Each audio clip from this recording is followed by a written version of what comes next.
우리나라 환율이 올라간다에 배팅 한 번, 미국 금리가 내려간다에 배팅 한 번 해서 적어도 3-4천만 원 보고 들어간 변동성이 큰 상품에 투자한 적극적 투자자다. 예. 그럼 이제 판다라고 전제했을 때 언제 어떻게 팔면 얼마나 수익이 날까? 네. 이걸 생각했을 거 아니에요. 미국 금리가 1%만 내려가도 수익이 한 10에서 20% 나는 상품이에요. 네네. 그러니까 주식보다 변동성이 더 커요. 네. 경제 위기냐 저성장이냐 이게 전혀 다른 표현인데 진단을 잘못 내리고 대응을 잘못할 수 있게 만든다. 더 이상 2% 이상으로 성장하기 어렵나? 네. 과거의 중성장 고성장으로 돌아가기 어렵나? 힘들지 어떻게? 그러니까 그런 경제 주체들의 심리가 집중되는 구간. 그러니까 재정 지출 늘려야 된다라는 관점에서도 저는 이제 규모도 규모지만 어디다 늘릴까가 좀 중요하다고 봅니다. 네. 그러니까 R&D인 거예요, 우리나라는. 네. 그러니까 우리나라는 다른 게 없어요. 성장률을 끌어올릴, 잠재 성장률을 끌어올릴 나머지 요소가 없어요. 자원이 있어요, 아니면 인구가 있어요, 뭐가 있어요. 그러니까 우리는 R&D밖에 없어요. 그러니까 지금 그건데. 네. 이 댓글을 보니까 대체로 한 10만 원에서 30만 원 사이의 기부가 좋겠다는 댓글들이 참 많은 것 같습니다. 굉장히 소소하네요. 네, 아유 고맙습니다. 자, 그러면 경제 우리나라 걱정 좀 한번 해보도록 하겠습니다. 오늘은 또 새로운 분 모셨는데요. 김광석 한양대 겸임 교수님 어서 오십시오. 네, 안녕하세요. 네, 반갑습니다. 저희 장르만 여의도에서는 처음 뵙는 것 같습니다. 네, 처음. 네, 그러나 저희는 자주 또 뵀었고요. 네, 김광석 교수님 그리고 박시동 평론가님. 네, 안녕하세요. 네, 반갑습니다. 최윤경 기자님 그리고 신영 기자님도 함께하겠습니다. 안녕하십니까. 네, 지금 나라 경제 상황이 상당히 좀 안 좋고 지금 참 4월 4일 요 선고 얘기가 나오면서 혹시 주식시장 어떻게 반응하고 있는지 좀 실시간으로 좀 알려주시죠. 실시간으로 현재 47포인트 올라가지고요. 예. 2,528이고요. 거의 전 종목이 5% 정도 올라가고 있습니다. 거의 전 종목이라면 좀 심하고 네. 주요 종목들이 한 예. 4-5% 정도 얘기해도 올라가고 돼요? 있다. 예, 얘기해도 제가 돼요? 아니 뭔데요? 아니, 실시간으로 볼 때 일단 시장은 불확실성의 해소 방향으로 긍정적으로 보고 있는 게 확실합니다. 네. 어제는 많이 빠졌잖아요. 많이 빠졌죠. 어제는 한 3% 정도 아마 빠진 걸로 제가 알고 있는데. 현재 1.87 정도 회복하고 있습니다. 그렇습니까? 예. 그나마 좀 다행입니다. 네. 확실히 이런 불확실성 제거가 주식시장 같은 데서는 좀 도움이 되죠? 굉장합니다. 굉장합니까? 아마 여러분이 이제 좀 주식 시장을 가늠할 수 있게 좀 생동감 넘치는 이야기를 한가 이제 해드리면, 네. 제가 정말 그 비상계엄 선언 그 다음 날, 네. 그러니까 모 금융사가 A 기업을 인수하는 투자 프로젝트를 하려고 네. 계획을 했었어요. 그럼 그 투자 그러니까 몇 조짜리니까 네. 투자 프로젝트에 참여하려는 기업이 한 50개 금융사들이 있었어요. 국내외. 그래서 투자 계획을 확정하고 모였을 거 아니에요. 네. 그 세미나에 모였는데 비상계엄 선언 다음 날이니까 확정하고 모였는데 그 다음 날 100% 투자 철회를 결정합니다. 모든 이게- 투자자가 다 안 하겠다라고 한 그렇죠. 거예요. 어쨌든 이게 뭐 A가 됐든 B가 됐든 결정이 내려지고 들어오겠다. 그러니까 이게 많은 그 투자자들의 마음을 보여주는 것 같아요. 저는 제 네, 경험이지만 그런 것처럼 이제 선고가 내려지겠구나. A인지 B인지 모르겠으나 결과 나오겠구나. 불확실성이 해소되겠구나 하는 그 기대감에 많은 분들이 또 주식 비중을 늘려나가는 게 아닌가 생각합니다. 네. 사실 이제 어제 떨어졌던 이유는 여러 가지로 우리가 분석할 수 있거든요. 그럼 이제 오늘 있었던 일이 실시간으로 어떻게 반영되고 있나. 근데 제가 굉장히 궁금해서 찾아본 이슈 하나가 한덕수 총리의 상법 개정안 거부권 소식이 있거든요. 네네. 그거 나오자마자 사실 주가 빠졌습니다. 실시간으로 빠지고 있었어요. 그래요? 예, 그래서 시장에서 굉장히 개혁 조치가 좌절되는구나라고 해서 실망했다. 저는 그렇게 준비하고 주주분들이 있었거든요. 많이 바라긴 했었었죠. 상법 개정안, 자본시장법 개정안 뭐 이런 것 좀 그렇습니다. 통과되기를 많이 바랐는데 그래서 상법 사실은요, 개정안은 거부권이 재미로 행사가 제가 됐고. 원래 다른 넥타이를 메고 왔다가 이 색깔로 일부러 바꿨어요. 뭐죠? 상법 한국 애도하는 주식시장의 거예요, 근조다. 이래가지고 근조 예, 코스피. 예, 코스피. 그래 이렇게 메고 왔는데 네. 헌재 소식 때문에 갑자기 지금 또 반등하고 있습니다. 이래서 사람이- 널뛰기에 오늘 하루 종일. 예. 그 상법 개정안 거부를 한 거는 뭐 기업들이 너무 부담이 크다 이제 이런 이유였죠. 굳이 브리핑이 없을까요? 예, 뭐 아, 제가 네. 할까요? 네, 네, 네. 어비죠. 네. 신영 기자께서 좀 해주시면 뭐 좋겠습니다. 일단 민주당이 지난달에 당론 발의해가지고 통과를 시켰죠. 의사의 네. 충실 의무 대상을 회사에서 주주로 확대하는 내용이 골자인데 돌아온 한덕수 권한대행이 또 거부권 행사를 오늘 아침에 했습니다. 고심을 거듭한 끝에 국회에 제의를 요구하고자 한다. 대기업은 물론 중소기업을 포함한 대다수 기업의 경영 환경 및 경영력에 큰 영향을 미칠 수 있다. 그럼 국가 경제에 부정적인 영향을 줄 수 있다. 따라서 국회에서 심도 있는 논의를 통해 부작용을 최소화하는 대안을 찾을 필요가 있다. 이렇게 이야기를 했습니다. 네. 대안을 그동안 많이 찾아봤는데 이거 정도는 했었어야 되는 게 아니냐 이런 목소리가 사실 주주들 사이에서 많이 있었고요. 네, 당연합니다. 네. 제가 볼 때는 늘 지적받는 게 한국 시장의 문제가 사실은 이 불투명한 지배구조 그리고 이 주주를 주주답게 대우해주지 않기 때문에 도대체 한국 시장에 투자해야 되는 이유를 나는 모르겠다 이런 거 아니겠습니까? 실제로 최근에 한 3년간 우리 시장에 투자했던 우리나라 투자자들, 네. 소위 말하는 이제 동학개미죠. 우리나라 투자자들의 48%가 3년 동안 짐을 싸고 미장으로 나가셨어요. 이유가 뭐냐? 내가 여기 뭐 10년, 5년씩 투자해 가면서 힘든 시절 버텨내면 뭐하냐? 결국에는 그 열매는 항상 재벌 오너들이나 대주주들이 소수주들의 이익을 희생시켜 가면서 늘 다른 데로 빼돌리지 않느냐. 네. 이런 문제를 근본적으로 해결하지 않는데 한국 시장에 내가 중장기 투자할 이유가 뭐가 있느냐. 이렇게 해서 이제 많은 분들이 우리나라 시장에 실망하고 떠나셨거든요. 네. 그 첫 번째 개혁 조치가 뭐였냐면 주주를 주주답게 대하라는 거예요. 경영할 때. 네. 상법 382조의 2에 이렇게 되어 있어요. 이사는 회사를 위해서 충실을 다해라. 이렇게 되어 있는데 회사 말고 회사는 원래 잘하니까 네. 회사와 주주를 위하여라고 딱 두 글자 넣자. 그러니까 이제 이사라는 게 예.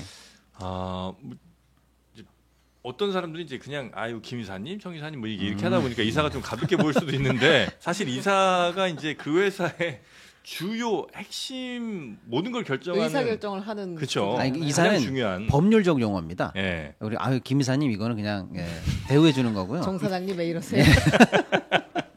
정프로님 약간 이런 네네, 느낌이고 그쵸. 네. 예, 이사는 법률적 용어고요. 예. 회사에 쉽게 말하면 이제 주주총회를 통해서 선임되고요. 예. 회사의 의사 결정을 할 수 있는 네. 임원입니다. 그리고 그렇죠. 그 이사들이 모여 있으면 이사회가 그 되는 거고요. 이사회가 이제 제일 중요한 의사결정 기구인 거고. 예, 법인은 사실 존재하지 않잖아요. 우리 네. 물리적으로 사람처럼. 예. 그럼 회사가 가짜로 존재한다고 우리가 상상했을 때 회사의 뇌 역할, 의사 결정하는 역할에 어떤 해당하는 기관을 만들어줘야 되거든요. 네. 그런 기관이 이사회고 이사입니다. 그럼 그 사람들은 지 마음대로 결정하면 되는 건가? 그게 아니고요. 법에 정해놓은 거죠. 너희들은 당연히 회사를 위해서 일해야죠. 어떤 방향으로 일을 해라. 너의 뇌 구조는 이런 식으로 가야 돼라고 가야 될 트랙, 예. 따라가야 될 로드맵을 알려주는 거예요. 그 사람들이 만약에 회사의 이익과 반하는 뭔가를 행동을 하면 무슨 배임이 됐든 행위가 바로 그겁니다. 이런 걸 이제 하는 거고. 그렇죠. 근데 이제 여기에 회사 및 주주까지 돼 있으면 주주 다수의 이익을 침해하거나 아니면 그 반하는 선택을 결정을 내렸을 때는 이 사람들한테 책임을 물을 수도 있다는 거잖아요. 그렇습니다. 그때 당연한 거 아니에요, 그거는? 당연한 거죠. 예. 근데 그거가 이번에 반려가 됐, 그러니까 저 거부권 행사됐다. 그렇습니다. 네. 뭐 주요한 논리는 그거예요. 뭐 앞에 있는 미사 여구들은 다 그만하더라도 네. 경제계 일각에서도 이거를 다 부결시키자니 이 개혁 조치를 바라는 수많은 투자자들이나 우리 시장에 뭐 1,500만 투자자 등등등 해서 너무 이게 말이 안 되니까 그 사람들이 얘기했던 사실상의 수정 제안은 뭐였냐면 자본시장법 바꾸는 것만으로 충분하다. 아, 상법이 아니라 예, 이런 얘기를 합니다. 상법은 상거래에 관한 모법이에요. 가장 최상위법입니다. 네. 가장 제일 위에 있는 법을 건드려서 우리나라에 있는 모든 그 상장 비상장 법인들 거의 뭐 수십만 개 있는 법인들에게 상법을 개정하면 모든 기업이 다 다 해당되는 그렇습니다. 거고. 상장이든 비상장이든 상관없고 자본시장법은 자본시장 네. 관련된 저 법이니까 네. 자본시장이라고 하면 일단 상장된 기업들 상장법인 한 기준으로. 2,000개 정도로만 줄여서 적용하는 자본시장법부터 먼저 하자라는 게 일단 논리인데요. 예. 이거는 이제 제가 볼 때는 속임수입니다. 누가 누구를 속이는 거예요? 이 자본시장법이 방금 말하는 상법 개정안을 상장법인으로 적용 대상만 줄인 안이 아니라는 거예요, 제 말씀은. 상법 개정하면 모든 것에 미치긴 하고요. 그리고 상법 개정안은 뭐냐면 이사에게 회사와 주주 모두를 신경 쓰라. 이게 이제 조문의 핵심이거든요. 적용 범위는 모든 주식회사고요. 네.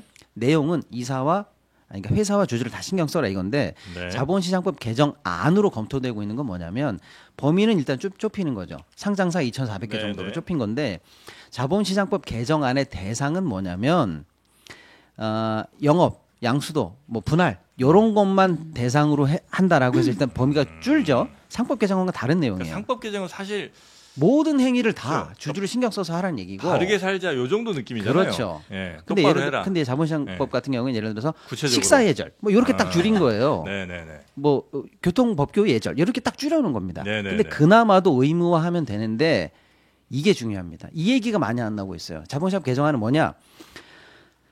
상장사 합병 분할 등 주주의 정당한 이익을 보호할 수 있도록 노력하라 이렇게 돼 있는 거예요. 노력하라. 노력 안 하면 어떻게 한다는 건 없어요. 없어요. 그러니까 많은 분들이 상법은 한 번에 큰 물줄기를 바꾸는 거니까 자본시장법도 하겠습니다라는 거를 나름 합리적인 수정안으로 착각하고 계신데요. 그게 아니에요. Do your best 요 정도인 거예요. 그렇습니다. 최선을 다해라. 결과 채무가 아니고요. 네. 의무가 아니고요. 네. 노력하라는 수단 채무에 불과한 겁니다. 잘해보자. 예, 그거예요. 그 느낌. 그러니까 전혀 다른 얘기를 하면서 마치 네. 대단한 합리적인 수정안이 나오는 것처럼 지금 호도하고 있다. 우리 김광석 교수께서는 혹시 상법 개정 관련해서는 전혀 무관심이신 거예요? 왜 아무 말도 안 하는? 아니 근데 모셔놓고 너무 우리가 이제 초반 드립을 하셔가지고 지금 아니, 근조를 메고 와서 원고를 다시 보고 계세요. 나는 언제 들어가나 계속 지금. 제가 내가 이- 막 끼워달라고 얘기 드렸잖아요. 그래요? 네. 제가 어디서 어떻게 끼어들어야 될지 잘 몰라가지고 아 여기 학교가 아니지 않습니까? 네. 저는 이제 시작할 때 좀 물어봤어요. 예. 질문하시면 답변하는 방식이냐, 아니면 제가 막 얘기하는 방식. 네, 막 하시면 됩니다. 네. 빨리 하세요. 막 하도록 하겠습니다. 이 시간도 막 하고 아까- 말을 근데 조금 빨리. 이제 제작 기획의 방향성이 네. 일단 요거 가볍게 터치하고 아니 그러니까 상법 개정 빨리 얘기를 하라고. 그러니까 요 얘기는 이제 끝난 것 같아요. 네. 네, 요 정도로. 됐어요, 동의하십니까? 이거는? 네, 네, 네. 거부권에 동의하시는 거예요? 상법 개정에 동의하시는 거예요? 어떤 거에 동의하시는 거예요? 그걸 동의 여부를 제가 말씀드려야 되는 건가요? 네. 비밀이군요. 네, 그 부분에 대해서는 제가 아 양심의 네. 자유를 달라. 네. 알겠습니다. 자 상법 개정은 그래서 거부권 행사가 됐고 네. 우리 박시동 평론가는 매우 분노하고 계시고 이복현을 기대해 보죠 우리 이복현 금감원장 행보. 우리 시장에 어쩌면 이보다 더 큰 이슈가 없을 정도로 매우 중요한 예, 이슈다. 헌재의 선고가 굉장히 컸습니다만 네. 만약 그게 없었다면 이 정도로 큰 이슈가 없을 정도로 너무나 중요한 이슈인데 굉장히 비판받아야 된다. 사실은 많은 투자자분들이 분노해 주셔라. 분노해달라. 예, 예. 레츠 분노 네. 그렇게 하고요. 생각이 다르실 수도 네. 있는데 알겠습니다. 회색 왜안 옷을 입었잖아요. 하시는 거죠? 회색 옷을 알겠습니다. 입었으니까 예. 우리 대답을 요걸로 자 가능하겠습니다. 그러면 우리 김광석 교수님의 저도 아이- 검정색 옷을 입고 왔습니다. 네. 네, 다 같이. 아, 네. 아 맞다 참 그 얘기를 안 드렸구나. 네. 두 분이 놀랍게도 앨범을 발표한 분들입니다. 경제계 사실 가수입니다. 댓글에 예. 들어오시자마자 노래나 한 곡 해라 이렇게. 아 진짜요? 제목이 뭐죠? 새벽 뭐였나? 아니요. 겨울꽃. 겨울꽃. 아, 신혜영 기자님 너무 크게 근데 여기 왜 웃으시네. 이렇게 더워요? 아, 소장님 장르가 뭔가요? 예. 그게 이제 박효신 겨냥이거든요. 박효신의 눈에 네. 꽂히고 눈에 꽂힐 여기 이제 겨냥이에요. 겨울꽃이고. 전향한 거 아닙니다. 예, 그리고 20년 우리 전에 떠나는 박시동 지금 평론가는 뭐였죠 지금 제목이? 현재 검색 가능한 노래는 시동을 시동을 걸어라. 걸어라. 아 시동을 걸어라. 트로트입니다. 예. 트로트시군요. 트로트 쪽이 여기는 이제 발라드 쪽이시죠? 네. 네 맞습니다. 한 소절만 부탁드려도 될까요? 정말 불러야 돼요? 아, 네, 한번 부탁해요. 부르세요. 네. 아, 가수인데 왜 그걸 이따가 예. 끝날 때쯤에 하고 마무리하시죠. 아, 그러실래요? 네, 차라리. 마지막에 그러면 하여튼 두 분 한 소절씩 끝나고 한번 제가 들어보겠습니다. 가사를 되짚어 보면서 네. 겨울꽃이 맞아요? 겨울꽃 맞아요. 겨울꽃 맞아요. 검색이 안 돼요. 지금 올해 겨울꽃을 바라보며. 그 김광석 치면 다 진짜 그 가수 김광석만 나와가지고. 아 맞네. 네네, 분명히 그렇습니다. 인이시죠. 네. 당연하죠. 예. 자 꼭 이렇게 그냥 가만히 있으면 돈 잘 버는 분들이 꼭 이렇게 자아실현을 하려고 해가지고. 돈을 많이 썼죠. 그러니까 꼭 이런 네. 데다 돈을 쓰시더라고요. 네. 그렇습니다. 못 참으시더라고요. 이거. 네. 자 그래서 우리 김광석 교수님은 우리나라 망한다는 얘기를 해주신다고요 오늘. 망한다는 말씀보다 네. 일단 저성장의 함정에 빠졌다라는 우리가 네. 빠진 지 한참 되지 않았어요? 한참 됐죠. 네. 그래서 그 부분을 좀 말씀드려보고자 하는데 얼마나 심각하게 빠져 있는가? 그렇죠. 네. 일단은 많은 분들이 물론 경제 위기라는 표현을 많이 쓰세요. 네. 네. 근데 경제 위기냐 저성장이냐 이게 전혀 다른 표현인데 저성장에 너무 오래 머물러 있다 보니 그냥 IMF 외환 이후 때보다 더 힘들다라고 이렇게 말씀하시면서 네. 경제 위기라고 이제 위기라는 표현을 많이 쓰시는 거예요. 근데 경제 위기의 정확한 이 경제학적 용어의 정의가 있는데 아. 그걸 이제 무시하고 저성장이라고 이렇게 표현을 해버리니까 그게 오히려 우리가 진단을 잘못 내리고 대응을 잘못할 수 있게 만든다. 그 단어, 그러니까 경제 위기라는 단어에 정확한 뭐 수치나 저 정의가 있다는 거죠? 크라이시스? 예. 그러니까 이코노믹 크라이시스 경제 위기라는 단어는 예. 그냥 역성장을 뜻합니다 주로. 아, 성장률이 전해에 비해서 떨어지면 그게 경제 위기예요? 그러니까 마이너스 역성장하는 성장. 거. 예. 그러니까 예를 들면 IMF 외환 위기 때 마이너스 5.1% 역성장. 그럼 이제 위기. 위기죠. 예. 팬데믹 경제 위기도 마이너스 0.7% 역성장. 네. 예, 1980년에도 역성장. 그러니까 이런 게 경제 위기에 준하는 것들인데 네. 지금은 이게 계속 저성장하는 거예요. 근데 저성장이 고착화돼 버리는 게 더 위험한 거 아니냐 하는 질의들을 하시는 거예요 지금. 그러니까 5%, 저성장이라는 거는 몇 퍼센트 성장할 때 저성장이에요? 그러니까 우리나라의 잠재 성장률이 2%. 고맙습니다. 저는 처음부터 더웠는데 좋습니다. 예. 하나 더 틀어주세요, 정부. 아니 이거면 충분할 것 같습니다. 네. 우리나라 잠재 성장률이 2%예요. 20%요? 여기 개그 프로그램 아니죠? 2%. 예. 원래 심각한 프로인데 당신 오면서 개그 프로그램 됐어요. 2%. 아, 아니 근데 네네. 겨울꽃 뮤직비디오도 있네요. 아이 그만하 쟁점 흐리지 그거 않습니다. 보고 오셨었어요. 예. 네, 지금 이게 사실 겨울꽃이라는 노래가 웃으면서 할 얘기는 그런 아닌데 그런 노래 굉장히 아닙니다. 그러니까 지금처럼 굉장히 어려운 경제를 아. 겨울이라고 비유를 아. 했고 저성장 시대에 걸맞는 노래인가요? 그렇죠. 아, 그리고 알겠습니다. 그 어려운 경제 이렇게 얘기하면 더 웃길 것 같고 네. 네. 계속 이어서 가겠습니다. 네네네. 네. 그러니까 우리나라 잠재 성장률이 2%예요. 잠재 성장률이 2%라는 얘기는 아주 쉽게 얘기하면 아무 일도 없으면 그냥 2% 성장한다고 보시면 돼요. 네. 우리나라 인구 구조, 산업 구조, 경제 구조를 고려했을 때 네. 아마도 2% 성장하겠지 기대할 만한 거. 아. 네. 근데 그 잠재 성장률을 밑돌고 있는 구간, 음. 그게 이제 저성장이라고 아. 현재 판단할 수 있을 네. 것 같아요. 네. 그러니까 지금 우리는 이미 2020년 팬데믹 경제 위기부터 시작해서 네. 그냥 1%대로 내려온 거죠. 아. 그러니까 저성장 고착화라는 그런 상황에 놓여 있는 거죠. 그러니까 아. 그게 더 이상 2% 이상으로 성장하기 어렵나? 네. 과거의 중성장 고성장으로 돌아가기 어렵나? 뭐 힘들지 어떻게? 그러니까 그런 경제 주체들의 심리가 집중되는 구간, 그런 구간이 바로 이런 구간인 근데 거죠. 결정적 계기가 팬데믹이에요? 팬데믹이 결정적인 계기라고 보진 않고요. 네. 근데 장기적으로 봤을 때는 1970년대 한때 우리나라도 14%대 성장했었거든요. 네. 정점이 14%대. 와 아니, 어마어마하네요. 땀구멍을 네. 엄청 고성장하고 계신데. 지금. 네, 맞습니다. 네, 땀이 지금 씻고 무슨, 있습니다. 무슨 일이 땀 좀 닦으세요. 원래 네. 땀이 너무 많이 나시네. 네네. 지금 거의 뭐 물 흐르듯이 땀이 흐르고 있어요. 왜 그러시는 건지. 우리가 뭐 잘못한 건 아니잖아요. 네. 여기 너무 더워서. 여기 더워서. 네. 아무튼 그래서 네. 지금 네. 저성장이 근본적 원인이 뭐예요? 지금 너무 방송이 와 이렇게 왔다 갔다 하시네. 그러니까 저성장이 이제 우리가 이제 어느 정도 경제 성장하면 당연히 옛날처럼 15%씩 못하지 네. 어떻게 해? 그건 이제 우리가 이해할 수 있고. 네. 그런데 뭐 저출생이 뭐 등등 여러 요인들로 이제 점점 성장률은 줄어들고, 아니, 그러니까 작아지고 있잖아요. 네. 근데 잠재 성장률, 그러니까 아무것도 안 해도 가야 될 만한 성장 이하로 떨어지는 거, 이건 지금 심각한 거잖아요. 심각한 거죠. 그 이유는 여러 가지 이유가 있죠. 또? 네, 여러 가지가 있는데 네. 그 중에 저는 개인적으로 뭐 많은 분들이 요인으로 꼽고 있는 걸 이제 인구 구조 변화를 많이 꼽아요. 인구 감소와 고령화 옷 하나 벗으시면 어때요? 요 요인을 많이 꼽는데 네. 예, 제가 씻고 있으니까 네네네. 걱정 너무 하지 네네. 아니, 알겠습니다, 알겠습니다. 인구 원래 감소. 우리 인구 구조 정부님이 변화. 네. 제 생각을 많이 해주셔서 많이 해요. 네. 좋습니다. 겨울꽃이에요. 네, 지금 잘 씻고 있습니다. 고맙습니다. 인구 구조 변화. 그러니까 그 이야기를 많이 꼽는데. 꼽고 있는데 저는 굳이 그 이야기를 꼽고 싶지 않습니다. 아. 여러분 다 그건 다 아는 거니까. 공감하고 그렇지, 계신 거예요. 그렇지. 그러니까 추가적으로 그 얘기를 말고 논하기보다 네. 저는 그러니까 산업의 변화에 대응을 하지 못하고 있다라는 것을 지적하고 싶어요. 기업들이 아니면 정부가. 정부와 기업이 다 마찬가지입니다. 아, 그래요? 그러니까 중요한 것은 안도하고 있다라는 표현을 쓰고 싶어요. 아. 이게 무슨 말이냐? 그러니까 인구 구조 변화도 있고 그밖에 뭐 자본 유출도 있고 네. 여러 가지 고려들을 요소할 요소들이 많이 있는데 네. 지금 우리 경제에서 가장 심각한 것은 다 뺏기고 있다는 거죠. 먹거리를 그죠? 기업들 그러니까 다 나가고. 쉽게 말하면 네. 90년대, 2000년대 초까지만 해도 예를 들어서 아날로그에서 디지털 시대로 바뀔 때 일본은 그 디지털 시대로 전환을 못하고 다 뺏긴 거예요. 산업을 다 뺏긴 거예요. 그러니까 카메라가 스마트폰으로 들어가는 과정에서 카메라 시장을 다 놓친 거죠. 쉽게 네, 말하면. 그러니까 그 전환을 못한 거죠. 근데 우리나라는 2000년대까지만 해도 나름 전환을 했던 것 같은데 네. 지금 2020년대 들어서는 그 산업의 패권을 다 중국 등에 넘기고 우리는 대응을 못 하고 있는 거라고 볼 수 있는데 네. 네. 그게 아마 3프로 TV 진행하시면서 더 그런 걸 경험하셨을 텐데 일례가 이겁니다.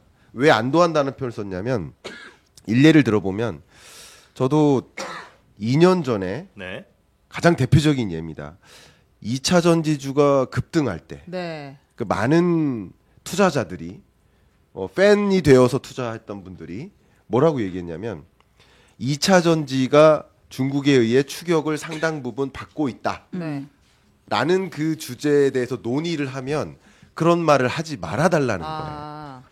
그러니까 객관적으로 지금 중국에 의해서 추격이 되고 있는가 아닌가를 객관적으로 진단하는 그 목소리조차 듣고 싶어 하지 듣고 싶지 않았어요. 않다. 하지 말아달라. 아. 라는 게 투자자들의 니즈였고요. 네. 하지 말아달라 정도는 아니었고 네. 하면 죽인다. 아, 죽인다. 하면 죽인다. 배터리 아저씨 얘기만 들은 거 아니에요?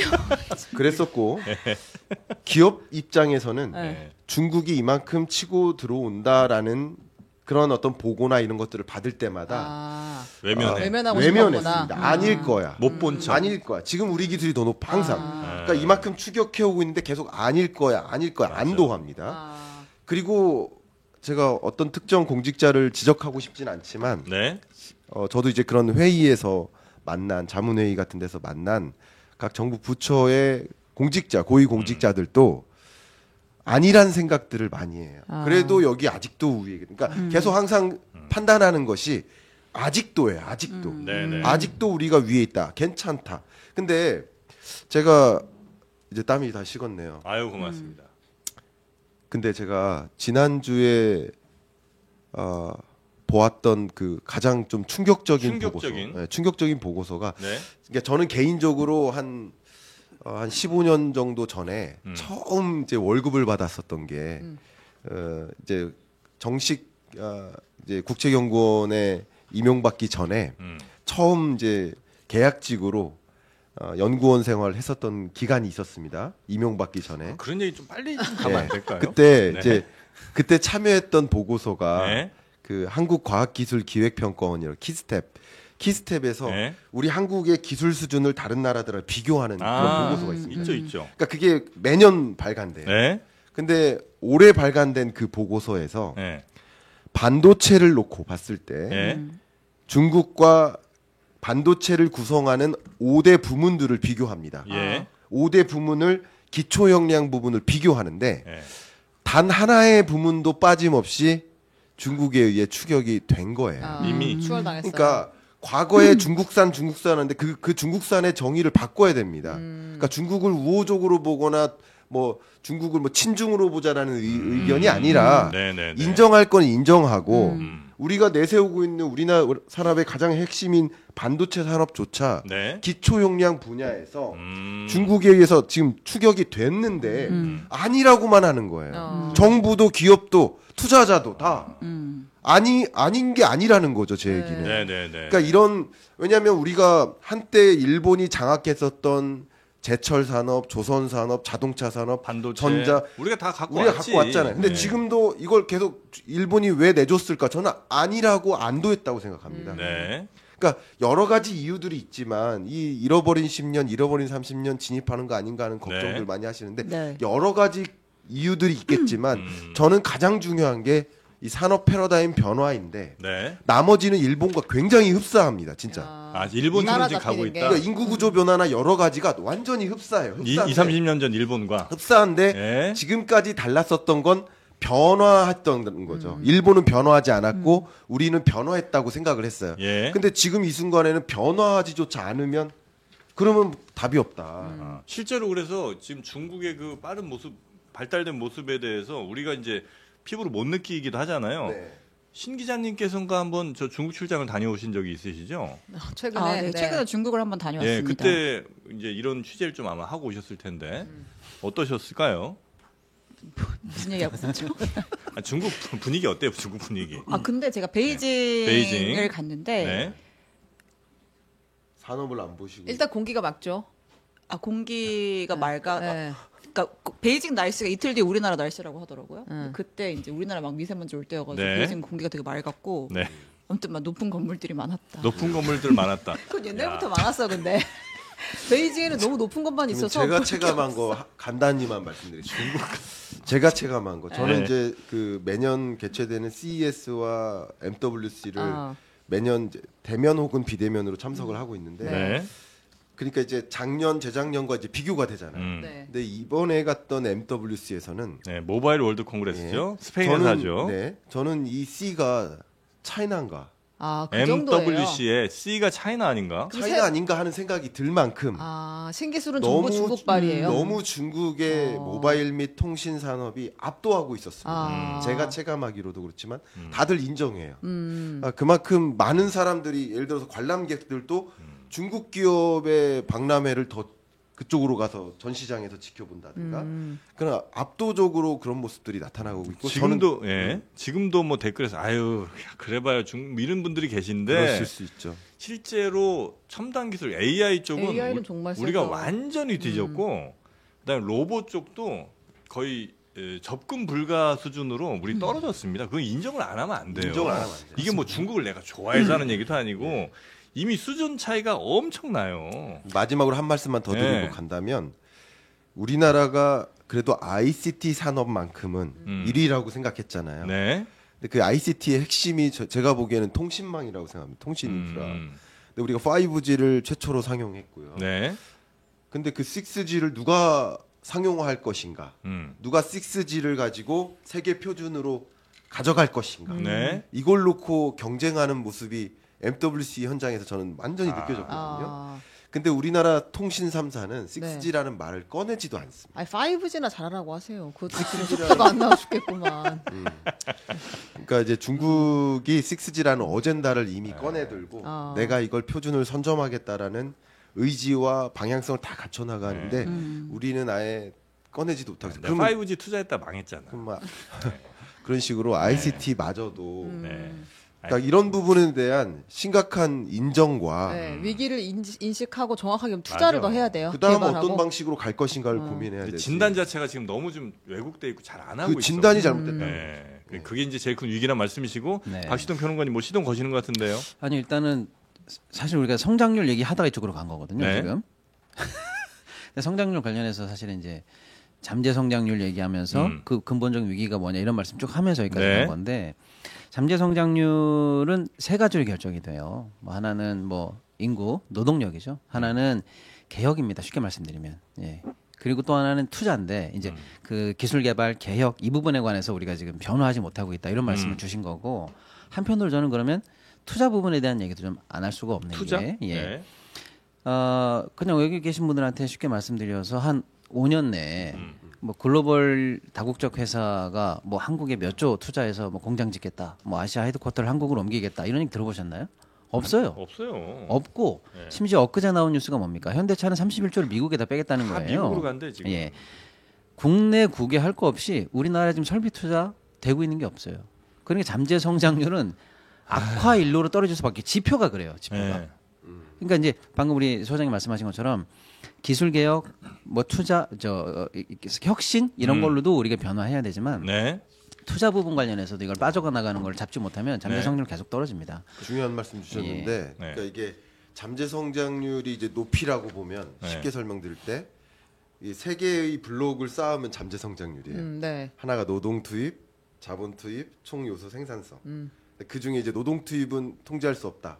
자본 투입을 일으켜야 되지 않느냐라는 부분을 주로 말씀 주신 거고 네. 저는 그 위에 생산성 부분을 올려야 되는 거 아니냐 네. 이런 논의를 했는데 사실 관세 전쟁 같은 경우도 그냥 단순히 우리가 단면으로 보면 우리 수출 못 하겠네 여기서 끝나잖아요. 네. 근데 이 관세 전쟁을 설계한 설계자 이 백악관의 고문이죠. 네. 어떤 이야기를 했냐면 이번에 발표가 됐습니다. 우리는 단순히 그냥 어셈블리를 끌어오기 위한 게 아니다. 그냥 조립 공장을 끌어오기 게 아니다.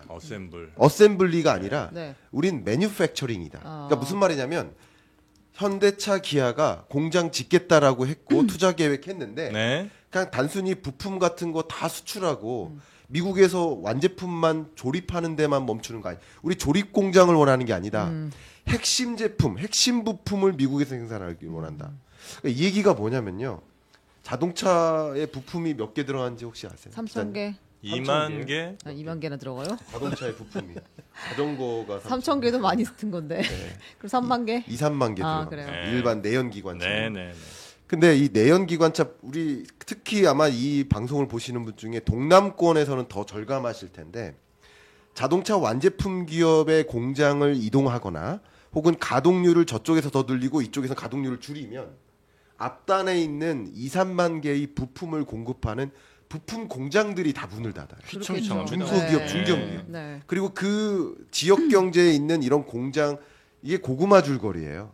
그 수많은 부품 공장이 이제 동남권에 굉장히 많은데 네. 이 일대의 지역 경제가 다 죽어요. 네. 그러니까 제가 생각하는 것은 말씀하신 이 노동 투입은 더 이상 코멘트를 안 해도 될 것 같지만 자본 투입이 완전히 다 빠져나가는 과정에서 지역 경제도 다 잃고 있는 거예요. 당연하죠. 네. 그러니까 이런 부분이 더 심각한 이 것이다라는 문제 생각. 심각하다 말씀을 주셨고요.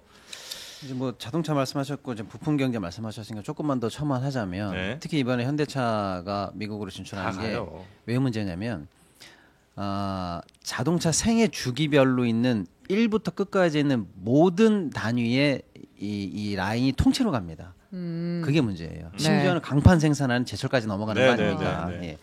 근데 이제 우리가 자동차 관련해서 만약에 현대가 한 라인이나 한 공장을 미국으로 뺀다. 그러면 아까 우리 소장님 말씀하신 것처럼 그동안 우리는 현대 관련해서 자동차 관련해서 어떻게 국가 전략으로 생각하고 있었냐면 두 가지입니다. 사실 네. 드러나진 않았는데요. 하나는 미국이 관세 정책을 세게 간다?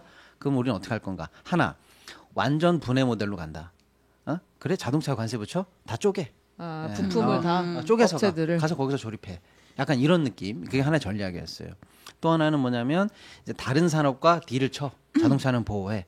이렇게 해서 적잖이 안 되면 자동차를 네. 카드로 던지고 다른 걸 좀 그러니까 살을 내주고 뼈를 지켜. 약간 이런 모델. 이 두 가지였는데 뒤에 거는 현재 아직 컨트롤 타워가 없기 때문에 국가 전략으로 딜을 아직 못 했어요. 네. 그런데 앞에 있는 거 있죠. 완전 분해 전략은 우리가 갖고 있었는데 네. 이번에 트럼프의 자동차 관세는 안 통해. 완성차에도 하나 걸었죠. 네. 근데 부품에도 걸었어요.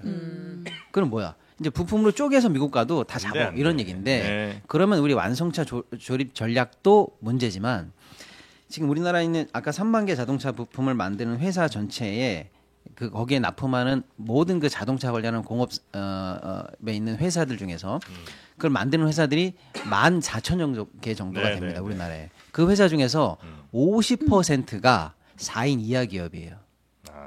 엄청 영세하다는 거예요. 네, 그러니까 네. 나사 하나 볼트 하나를 현대에 맞춤으로 영세하게 딱딱딱 찝어서 만드는 회사가 네. 10,000개 정도 된다는 거예요, 우리나라. 근데 얘네들은 현대차처럼 진출할 수 없어요. 그 몇 개 만드느라고 진출이 안 되고요. 현대가 라인을 빼면 거기서 도산이 되는 거예요, 네, 사실상. 네, 네. 그러니까 엄청난 후폭풍이 사실 현재 예고돼 있다 이렇게 그래서 봐야 이 되겠어요. 저성장 극복할 방법이 있어요, 없어요? 있죠. 뭐예요? 짧게 좀 부탁드립니다. 짧게요? 예. 짧게 아니, 답부터 좀 알려주시고 그다음에 그 짧게는- 근거를 알려주세요, 그러면. 이 앞에 말씀 주셨던 것처럼 네. 짧게만 먼저 말씀드린 이 세 가지 블록을 쌓았을 때 네. 잠재 성장률이라고 했잖아요. 예. 그러면 각각을 끌어올리면 됩니다.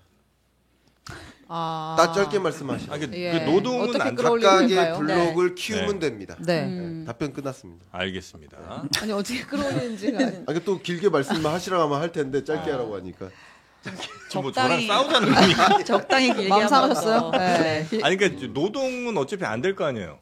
우리가 노동 투입도 네. 바뀔 수는 있습니다. 어떻게 해요? 예를 들면 그러니까 우리가 항상 생각하고 있는 게 네. 노동 투입이 줄 거다. 생산 연령 인구가 주니까. 음.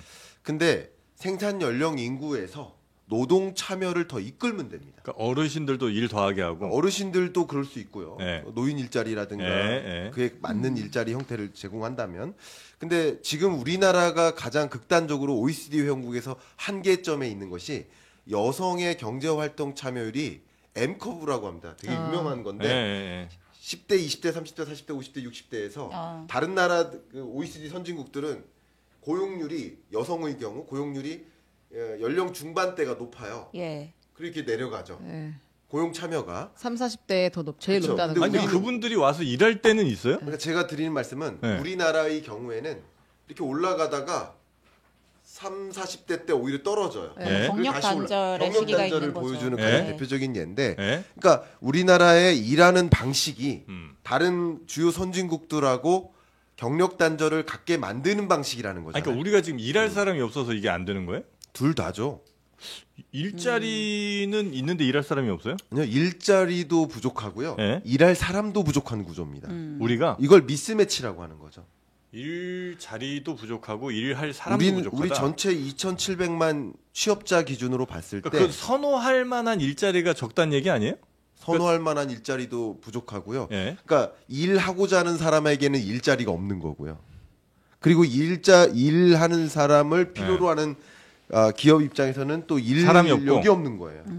미스매치가 철저하게 발생하고 있는 거예요. 네. 그 미스매치는 근데 예를 들어 뭐 어느 기업에서 사람을 뽑고 싶어요. 근데 그 기업 입장에서는 싸게 뽑고 싶겠지. 그리고 그 뭐 정기적으로 안 뽑아서 가능한 부담 덜 하고 싶겠죠. 뭐 이런 게 있을 거고 일하는 사람 입장에서는 더 높은 임금에 좀 더 환경 좋은데 그다음에 오랫동안 일할 수 있는 데를 가고 싶겠지. 뭐 이런 네. 게 있을 거 아닙니까? 네네. 근데 그 미스매치는 이건 뭐 맞출 수 있는 게 아니잖아요. 그러면 뭐 한 가지 그러면 대표적인 예를 들어드리면 예?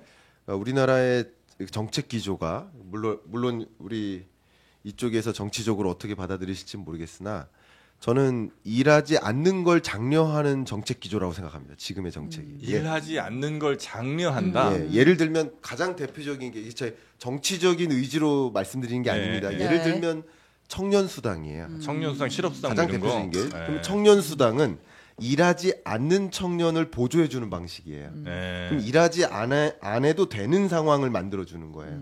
근데 오히려 일할 의욕을 고취시키는 방법에 더 지원을 해줄 수 있어요. 같은 돈도. 예를 들면 대기업이 연봉이 예를 들어서 초급이 300이다. 그럼 중소기업이 250이다. 네. 마음에 안 드는 거죠. 물론 마음에 안 드는 요소는 다른 것들도 있겠지만 그러면 임금 격차가 50만 원이라고 가정한다면 네. 그러면 오히려 중소기업에 취업했을 때 그 취업자에게 50만 원을 정부가 지원해 주는 예를 들면 그럼 일할 의지를 고취시키는 방식의 지원책인데 근데 지금 일하지 않아도 되는 환경을 만들어 주는 거죠. 그게 이제 좀 문제일 수 예를 들면요. 네, 예. 이 예를 드신 거고 아마 박시동 평론가는 매우 다른 생각을 하고 계신 것 같은데요. 아니, 일단 잠재 성장률 끝난 다음에 아 그러시래요? 아 요거 좀 재밌을 것 같은데. 네, 요거 그냥 넘어가실래요? 아니 저는 생각이 좀 다른 그 부분은 좀 다르죠. 그러니까 어떻게 다르실 것 하셨을까요? 같아요. 아니 딱 보니까 네. 예, 요거는 뭐 못 참겠다는 표정이 좀 느껴졌는데 그냥 넘어갈까요? 요거는 그러면? 네, 일단 알겠습니다. 하여튼 그래서 잠재 성장률을 높이는 방법은 그런 사람 쪽에도 당연히 있을 수 있고 투자 쪽에도 있을 수 있고 그것도 있죠. 예, 그래서 그런 걸 해야 되는데 그거는 얼마든지 정부가 의지를 가지면 할 수 있다는 거죠. 지금은 그냥 안도하고 있다니까. 음, 예를 들면 또 한 가지가 네, 지금 중국은 가장 대표적인 것도 규제만 하나만 또 말씀드리면 규제 같은 경우도 중국 같은 경우는 원래 규제가 없는 방식이에요. 그러니까 법적 시스템이 없는 나라예요. 거기서 특정 산업이 생겼을 때 그 해당 산업에 맞춤화된 규제를 마련하는 방식. 후규제 방식이에요. 네, 네, 네. 네. 그리고 미국은 좀 유연한 규제 예. 제도를 선택하고 있고 예. 도지가 또 그 역할을 적극적으로 합니다. 미래 네. 산업에 걸맞는 네. 규제 환경을 마련하겠다. 근데 우리나라는 정말 안타까운 게 규제가 안 바뀌어요. 규제가 안 바뀌는 이유는 안도하기 때문이에요. 미래 산업을 안 보기 때문이에요. 새로 뭐가 생겼으면 거기에 맞는 뭐 규제가 있든 아니면 지원이 있든 해야 되는데 예전 규제 이걸로 계속 새로운 뭔가를 거기에 맞추려고 한다는 거죠. 그렇죠. 규제 완화를 외쳐왔어요. 예. 계속 그 과거 정부도 현 정부도 계속 규제 완화를 외쳤는데 궁극적으로 기업이 원할 만한 규제 완화 환경을 만들어준 적이 없어요. 그러니까 네. 계속 30년 전 규제 가지고 이거 안 돼요. 계속 이거 안 돼요밖에 할 줄 몰라요. 근데 다른 나라랑 비교해 보면 우리나라가 유독 규제가 강한 산업군에 해당되기 때문에 다른 나라의 자본 투입이 유인될 만한 요인책이 별로 없어요. 네. 그러니까 규제라는 것만 보더라도 나머지 환경도 봐야 되겠지만 네, 뭐 그러니까 거 그런 하나하나. 면에서도 투자 유입을 이끌기 위해서 제도적으로 바꿔야 나가야 될 게 굉장히 많고요. 저는 개인적으로 정부에 제안했었던 거 하나가 네. 지금은 그래도 나름 적극적으로 규제 완화의 움직임을 가져가기 위해서 규제 샌드박스라는 걸 마련했는데 네. 이거 구체적인 설명은 제가 삼가하겠습니다. 네. 근데 규제 샌드박스는 어쨌든 기업이 우리 규제 이거 대상인가요? 규제 완화해 주세요. 신청하면 적어도 30일 내 즉각 회신을 주기로 답을 하는 해야 그런 되는 거죠. 방식이에요. 예. 패시브예요, 저는. 예, 예. 근데 저는 어떻게까지 제안했냐면 찾아가는 규제 완화. 정부가 기업을 찾아다녀라. 어떤 규제 완화가 필요한지 물어봐라. 뭐 먼저. 풀어줄까? 기업이 물어오기를 기다리지 말고 기업들을 찾아가는 그렇게 더 적극적인 규제 완화의 움직임이 필요하다. 예를 들면 그런 거예요. 규제라는 측면을 보더라도 그런 식으로 세계적으로 봤을 때 유독 한국에서는 기업 경영하기 좋은 규제 환경이네 라는 걸 느끼게 해야 옮기는 거지. 규제 때문에 나가잖아요. 바이오 산업이 가장 대표적인 거죠. 있는 회사들도 나가는데 어디가 헬스케어 들어오겠냐. 산업 다 나가잖아요. 한국에서 시험 사업도 못 해요. 그러니까 그런 식으로 규제라는 측면도 계속 우리는 전체 큰 틀을 보면 안도하고 있는 과거에 얽매여 있는 거예요. 네네. 변화하지 않고요.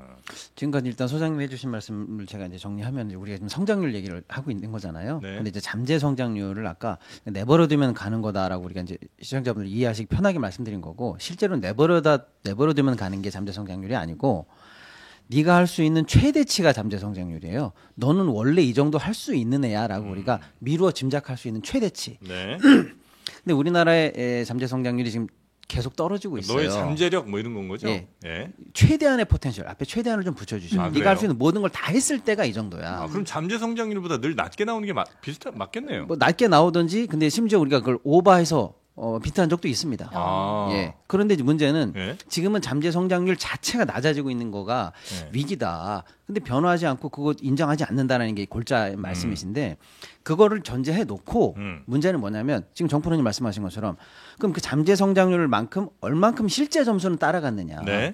너 원래 100점 맞을 수 있는 애인데 이번에 80점 맞았어. 아. 이렇게 점수가 나와줘야 엄마들이 되잖아요. 그 얘기 진짜 많이. 너가 이 머리는 애가 좋은데. 너 진짜 잘할 어. 수 있는 애인데. 좀만 노력하면 되잖아. 네. 이렇게 했는데 그런데 한 80점 맞았으면 예 좀만 더 할게요 하면 되는데 네. 이런데 지금 우리 점수가 뭐 20점이나 10점이면 어떡하냐는 거예요. 이거는 너무나 격차가 크죠.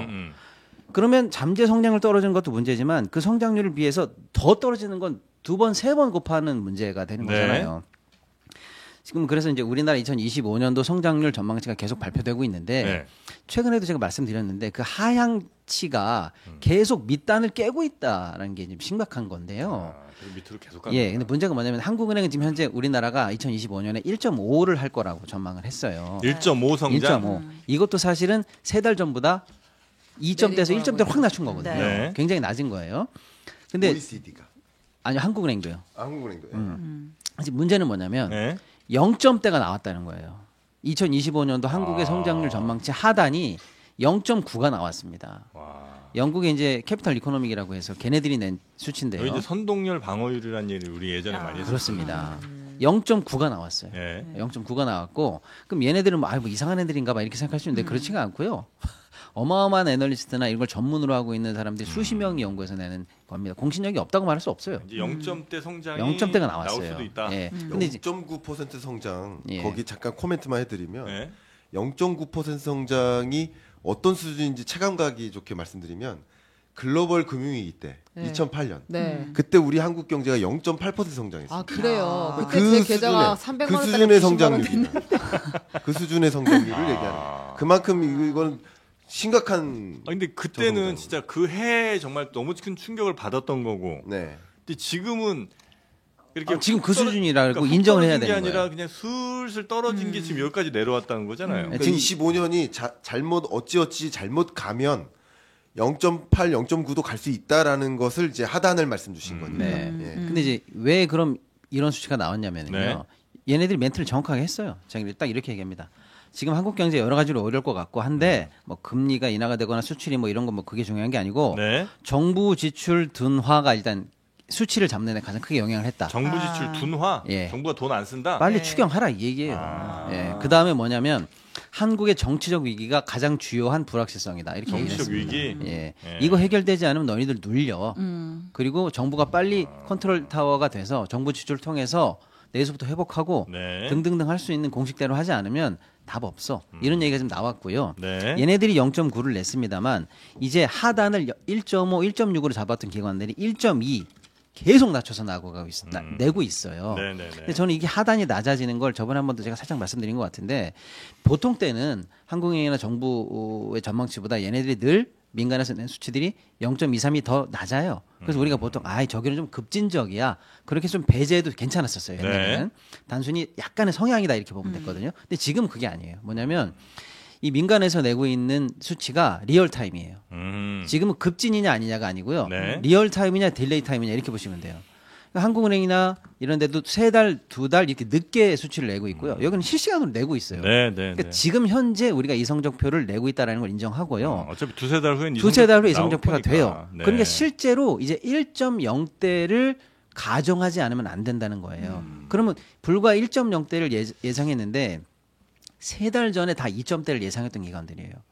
그럼 뭐냐면 연말에 예측한 2025년보다 지금 3월 1분기가 지난 지금 2025년에 전망치가 더 정확할까요? 덜 정확할까요? 더 정확해요. 지금 살고 있으니까요. 네. 그러니까 점점 더 신뢰도 있고 리얼타임을 반영한 수치가 점점 더 안 좋게 나온다는 거예요. 지난 연말에서 불과 한 석 달 정도 후에 나온 예. 수치가 너무 그러니까 보통 이제 약간씩 뭐 조정이 있긴 한데 이 정도로 훅 떨어지진 않잖아요. 근데. 그렇죠. 예. 그 근데 조정 말씀하셨는데 네.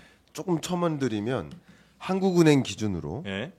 종전 한국은행의 11월 전망치가 1.9%였고 네. 그리고 이번 2월 전망치가 1.5%인데 예. 그럼 조정폭이 0.4% 포인트잖아요. 네. 이게 우리나라 조정 역사상 가장 큰 조정입니다. 그러니까 이렇게 대폭 크게 낮췄다. 이게, 예. 깎이는 않는데 보통 그러니까 이렇게 큰 폭으로 조정하지 그렇죠. 않습니다. 0.21, 0.2 요 정도 그렇죠. 이제 하죠. 네, 가장 큰 조정입니다. 예. 그 전 조정 그 다음 가장 많이 조정했었던 게 0.3% 포인트인데 그때가 박근혜 정부 그 탄핵 그때 그러니까 이번에도 역시 마찬가지로 정치적 이벤트가 그럼요. 영향을 많이 네, 준 것 반영한 같네요. 겁니다. 예. 근데 요럴 때도 항상 제가 감탄에 맞지 않는 거는 이 경제 전문가분들이 나와 계십니다만 또 현업에 계신 기자분들이 굉장히 또 정확하게 현실을 꿰뚫어 보거나 아니면 그 또 미래를 보시는 경우가 많더라고요. 우리 저 최은경 기자 같은 경우가 특히 그 저요? 생활 경제에 굉장히 또 네, 강하시지 않습니까? 그래서 우리나라의 지금 경제 성장률 꼬라박고 있는 이 상황, 꼬라박아요. 네. 경제 성장률이 매우 바닥을 기고 있는 이 상황. 네.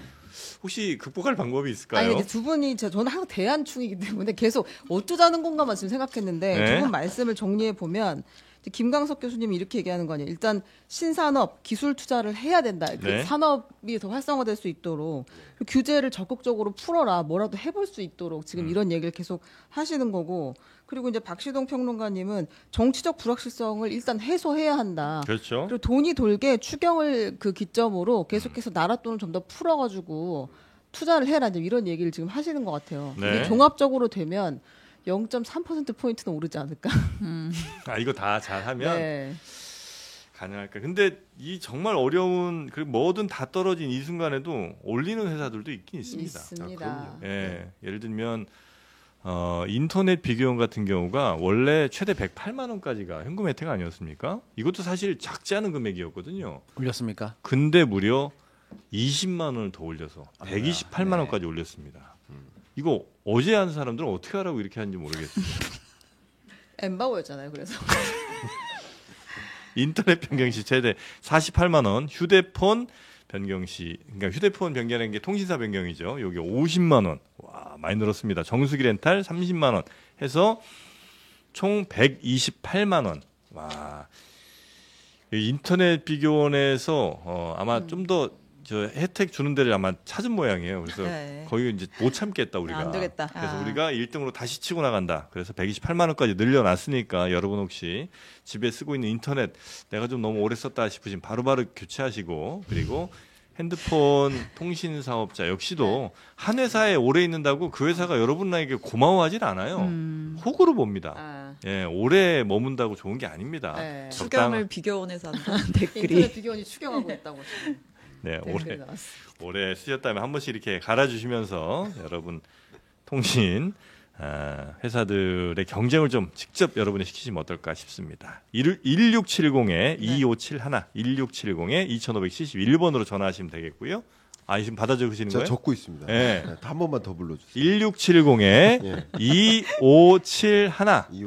예, 지금 인터넷 바꿀 때 되셨구나. 우리 정프로님이 말씀하시면 바꿔야죠. 아유, 고맙습니다. 그런 거 아닙니까? 맞습니다. 근데 아직도 말 안 듣는 사람들이 있어요. 그래요? 예. 이제 오늘 말 들으실 겁니다. 고맙습니다. 잘하는 거죠?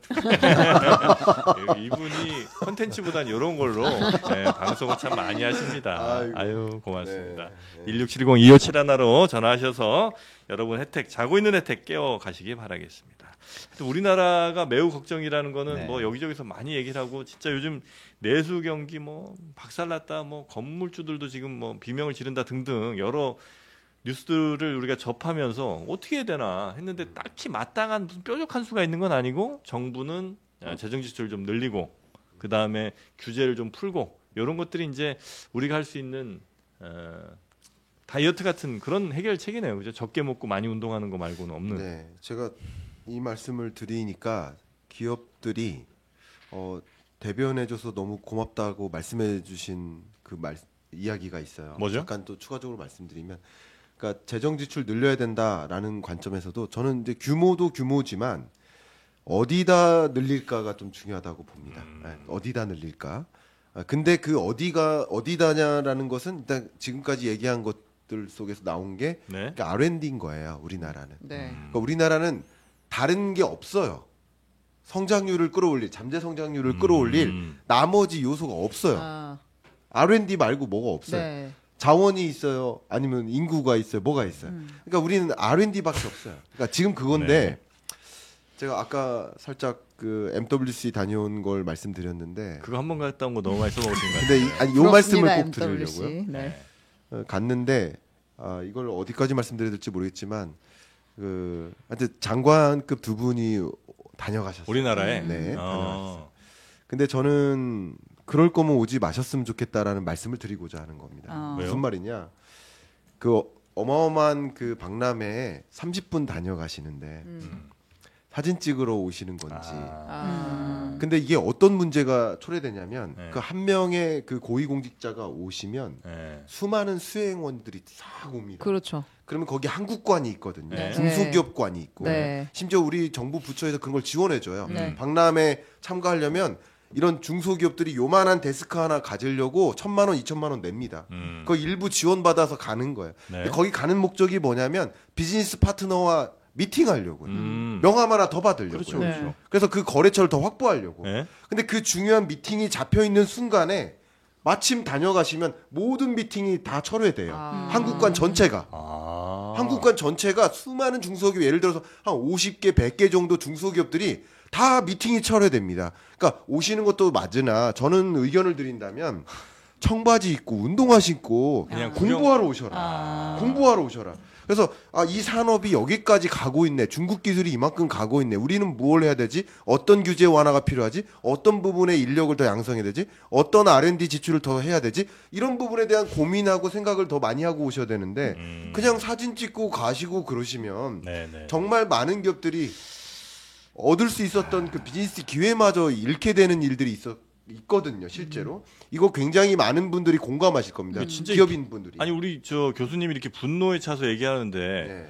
댓글에 뭐 상봉 한국관 나이트 얘기하는 이런 썩어 빠진 사람들은 뭡니까 도대체? 뭔 얘기를 했다고요? 한국관 나이트 얘기하고 있잖아요. 박람회에 한국관이 방금 있다고 한국- 하니까. 그 아, 호박 근데 나이트 진짜 옆에 안 가보셨나 본데 여기 전쟁터예요. 어디 한국관이? 아니, 한국관이 아니라 이제 MWC나 IFA나 뭐 옛날에 그럼요. SWXX였나 되게 보면 모터쇼도 그렇고 전쟁터예요. 전쟁터죠. 그래서 오늘 우리가 이제 진짜 다 사람들이 모일 정도로 신기술을 딱 내놓는다. 그럼 동시다발적으로 진행되기 때문에 예. 누가 우리 모객을 제일 많이 하느냐도 아이고, 그때 제일 중요하죠. 엄청 그리고 놀라운 일들이 아주 많이 벌어지는 곳이어서 내가 가서 거기 내내 있어도 다 못 보고 올 정도로 신기술들이 이제 많이 발표되는 곳인데 한국관이 썩드림 이거 지금 아 거기도 전쟁은 전쟁이에요. 아, 전쟁이에요. 사실. 아, 그런가요? 거기도 전쟁이긴 한데 상대당이 댓글 주셨나 봅니다. 무슨 말씀이세요 이건 또. 서프리마이트는 안돼 안돼. 자 여튼 진짜 전쟁입니다. 네. 네, 전 세계가 전쟁이고 기업들 간의 전쟁인데 예. 그 전쟁에서 지금 갑옷도 없이 총알도 없이 그러니까 저는 이렇게 가면 안 된다. 이제 이렇게 말씀 나누는 이유가 네. 우리가 그냥 절망하자는 게 아니라 있어요. 길이 있다고요. 근데 안도하고 안 한다는 거죠. 그 선택을 안 한다는 그거 거. 안 된다는 겁니다. 그러면 안 된다는 얘기를 네, 하는 거죠. 알겠습니다. 예. 유튜브 채널들도 지금 전쟁입니다. 예, 우리도 여기서 포기할 수는 없습니다. 예, 조금 더 힘내서. 좀 더 힘낼까요? 그럼? 예, 힘내서. 우리도 할 수 있어요. 예. 그럼 탄핵 선고일 가지고 또 우리 말씀을 잠재 성장률만큼은 우리 성장을 해야 됩니다. 우리 채널도. 아, 네. 우리 채널은 성장률이 마이너스 성장. 진짜요? 아니에요. 아, 정말 기신 네. 갑니다. 더디. 네. 네, 여러분. 우리나라 잠재 성장률이랑 비슷합니다. 자, 그러면 오늘은 요 정도 마무리하면 될까요? 아, 혹시 네. 뭐 우리 박시동 평론가 정말 짧게 뭐 짧게요? 예. 짧게면은 공매도 아니면 최상목인데요. 아, 공매도는 최상목 국채 이슈는 저희가 한번 다루긴 많이 하셨죠? 다뤘는데 네. 그 이건 시원하게 그냥 저 욕 한번 해주시는 거잖아요, 그죠? 그렇죠. 네, 한번 하시죠. 랩을 한번 저 요거를 그러면 한번 아니 이제 뭐 많은 분들은 고위공직자가 정신 상태가 그게 뭐냐 네. 이 정도로 아마 얘기하셨을 것 같고요. 예, 그러니까 미국채 샀다는 거죠 예. 작년에. 근데 저희는 이제 아까 조금 한 발 더 들어가서 음. 금융적으로 알게 되면 더 짜증이 난다. 아, 이런 그래요? 얘기입니다. 그러니까 쉽게 말하면 최상목 총리가 산 게 2억짜리 네. 30년물 미국 국채인데요. 네. 그냥 가만히 내버려둬도 거기 표면금리가 써 있어요. 대충 1.5짜리입니다. 대충이요. 예, 1.5짜리고 살 때 이미 반토막이 나 있는 상황이에요. 네. 그러니까 이제 사자마자 한 3, 4% 수익은 가능한 겁니다. 그러니까 원래 있던 이표 금리하고 3, 4% 수익 합쳐서 대충 한 4, 5% 정도 수익은 확보하고 들어가는 거예요. 네네네. 그 상품은 그렇게 되어 있습니다. 근데 이제 그건 기본인데 30년짜리를 그렇게 들고 있는 사람이 없죠. 30년을 어떻게 보유합니까? 아 당연하죠. 장세를. 중간에 팔지. 팔죠. 예. 그럼 이제 판다라고 전제했을 때 언제 어떻게 팔면 얼마나 수익이 날까? 네. 이걸 생각했을 거 아니에요. 이게 어떻게 되냐면 미국 금리가 1%만 내려가도 수익이 한 10에서 20% 나는 상품이에요. 네네. 그러니까 채권 샀으니까 좀 안정적으로 길게 보고 배팅한 거 아니야? 이게 아니라는 얘기예요. 그렇죠. 이거는 네네. 주식보다 변동성이 더 커요. 네. 듀레이션 20까지 땡겨옵니다. 네. 그러니까 20% 변동성을 보고 들어간 그러니까 2억이지만 한 2천만 원 이상 벌 수 있다. 이렇게 생각한 상품이에요. 그리고 환율이 1,300대 들어갔으면 지금 환율이 1,470이니까 예를 들어서 환율만 한 1, 200원 올라도 거기서 또 다시 15% 정도 수익이 나니까 그렇지. 여기서 또 한 1,000% 버는 거예요. 예. 뭐죠? 한 배. 예. 그래서 또 1,000만 원 정도 버는 거죠. 그러니까 사실은 2억 투자하고 안정적으로 갑니다라는 게 아니고 우리나라 환율이 올라간다에 배팅 한 번, 미국 금리가 내려간다에 배팅 한 번 해서 적어도 3, 4천만 원 보고 들어간 변동성이 큰 상품에 투자한 적극적 투자자다. 예. 양빵 먹는다고 그러죠. 그렇습니다. 보통. 일단 그렇게 봐야 되고요. 네. 왜 그러면 2023년에 지적받았는데 2024년까지 계속 보유했느냐? 2023년에도 한번 지적받았더라고요. 네네. 경제수석일 때. 근데 이제 매도합니다 이렇게 해서 매도를 한 모양이에요. 그럼 매도했으면 되는데 네. 2024년에 또 샀어요? 네. 저는 그렇게 봐요. 그 당시 2023년에 처음 미국 국채 손댔을 때 30년짜리 금리가 3점대 후반이었어요. 그럼 내려가야 정상이에요. 근데 지금 2024년이 됐는데 4점대 후반으로 올라가 있어요. 네. 자기가 생각한 금리 그래프가 안 나왔어. 그런데 미국은 어차피 금리를 내릴 것만 같아. 그럼 뭐예요? 존버했다. 저는 그렇게 보는 거예요. 원하는 그래프가 나올 때까지 네. 내가 손해보고 팔 수는 없지. 다시 그 포지션 그대로 들어가. 좀 있으면 떨어질 건데. 저는 그렇게 보는 거예요. 그래서 이 사람이 배팅한 내용은 첫째, 30년 미국 30년물에 배팅했다는 것은 네. 갓 블레스 아메리카입니다. 미국이 30년 뒤에 지금보다 나을 거라는 상품이에요. 첫째. 자, 둘째, 환율은 지금보다 올라간다고 배팅한 거예요. 자, 셋째, 그리고 금리는 반드시 내려간다. 그러니까 지금 내가 판 거는 안 되고 작년에 국회의원들이 시끄러워서 내가 판 거지만 네. 난 다시 그 포지션 잡고 들어가서 내가 원하는 수익 내겠다. 네. 이렇게 아주 알토란 같이 투자한 사람이다. 근데 네, 환율이 올라간다 베팅하면서 환율을 막으려고 방어하려고 돈을 막 나라에서 쓰고 있으면 어떤 기분이 들까요? 제 말씀이 그 말씀이에요. 그런데 이게 이제 개인적으로 이 사람의 머릿속에 들어있는 얘기고 이걸 이제 공적인 이 사람의 지위와 맞춰서 생각해 보면 우리는 미국 30년물이 좋아 이렇게 판단했다는 건 뭡니까? 근데 이 사람의 지위는 뭐냐면요. 우리나라 국채를 세계 시장에 세일즈하는 사람이에요.